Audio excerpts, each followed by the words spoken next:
Hello guys, so I don't know where I am right now, but it's a really beautiful place. I just started walking down this little track about 20 minutes away from my house, and I carried on along there for about 50 minutes, and I got to a crossroad, it's like a little dirt track, and one way was into a field, the other way was carrying on along this track between two fields, and the other way was into these woods. And there was like three different paths down into the woods, and obviously they all leading to the same place. And I originally went on the left path, which is over there somewhere, coming down that way. And then I saw this little cutting which went deeper into the woods, so I thought I would just come down into here. And just a minute ago, actually, I heard gunshots over that way, like right over in the distance. But I think it's sad that people feel like they have the right to hunt animals in these places, which is so abstract, and it can cause a lot of fear in the people and make them not want to go into these beautiful places when in your daily life all you're surrounded with is like houses and shops and industrialised areas. And then when you do come into places like this, you hear people who think they've got the right to shoot living, conscious animals, and that's not right, is it, at all?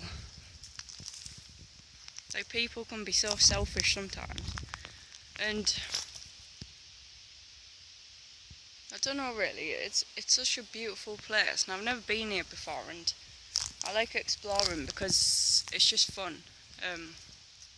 Yeah, you got the sun shining through the trees right up there. It's just beautiful.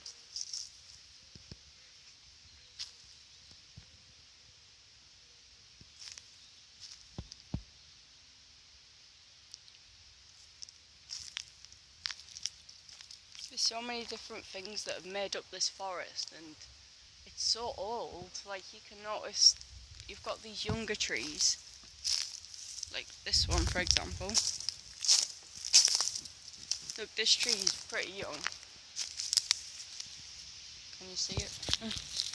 Here. So you've got a really small tree, and it's so weird to think that in a few hundred years it's going to end up looking like one of these massive trees going all the way up to the sky. It's like trees have so much energy within them.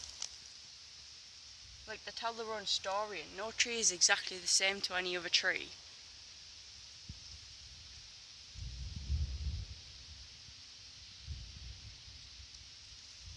One thing sociologists like to study as well is, no, not sociologists, philosophers, is the originals of something. Like, because all of these trees around us they're just copies of the original thing. So the original thing was supposedly the most perfect virgin version of itself.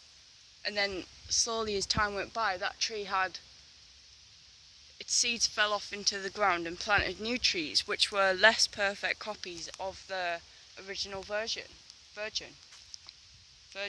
What's the word? Version. I keep forgetting that word. Yeah, but what makes them trees any less perfect? Like, just because they came after the original and because they weren't the first one around, does that make them any less beautiful or any less perfect than any other tree? I don't think it does.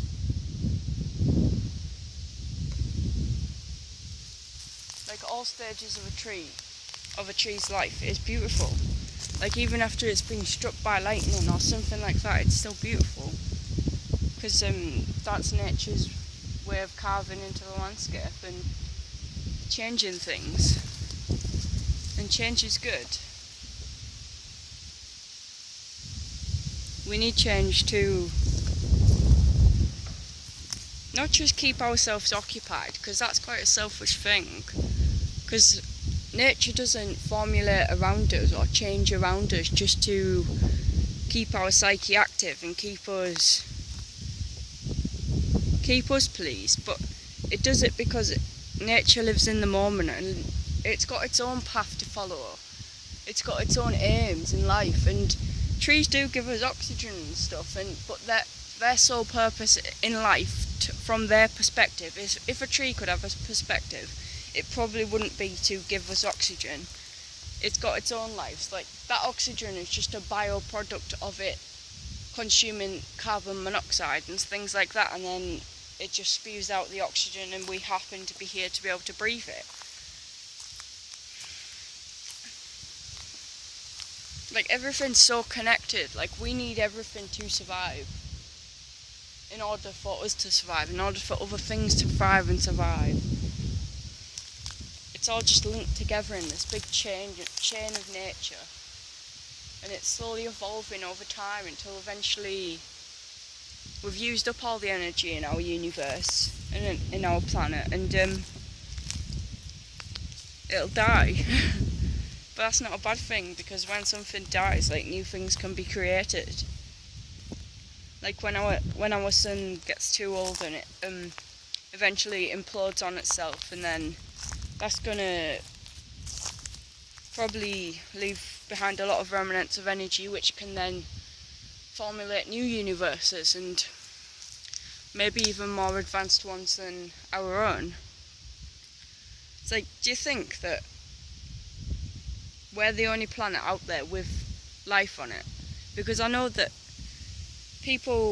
scientists have studied Mars, and they've recently found out that Mars used to contain running water on its surface, and they've seen that, but apparently its atmosphere wasn't strong enough to be able to withhold its energy to create life. Like, there might have used to been a little bit of life on Mars, but nothing as advanced as our own, because it simply hasn't had the time to be able to evolve like we have. Like, we've got the absolutely perfect conditions for life to thrive on Earth, and so many people take that for granted. And it's like, it's not even that they take it for granted, it's just that they don't realise it. They don't think about it, because we've been indoctrinated so much to be told what importance really is, to be told what is important. But what really is important? You can decide that for yourself. It's like, we're in this cycle of control. We have to get a job, and then that takes away all our precious time which we could be using to grow spiritually. Because we need money to live. We live in this society where money, like, controls everything. But at the start, like, well, think about before money, there was just trade. Like, we would go offer some well, there wasn't even bananas back then, was there? Like, we'd give someone some tomatoes and they'd give us, like, some milk or something like that, and that was trade. And now we've got this currency which only allows us to trade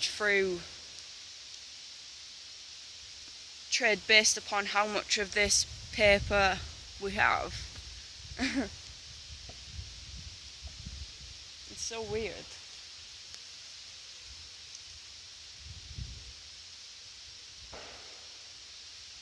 There's another gunshot again over there. I hope I don't get shot. Anyway, I'm gonna probably end off this video in a minute and maybe start up a new one. Like, maybe in a different part of the woods, if I find anywhere beautiful. Maybe even still here if I want to just have a walk around and breathe in the prana. Breathe in the energy as I connect to source. So yeah, I hope you've enjoyed this video. I'll catch you all later. Bye.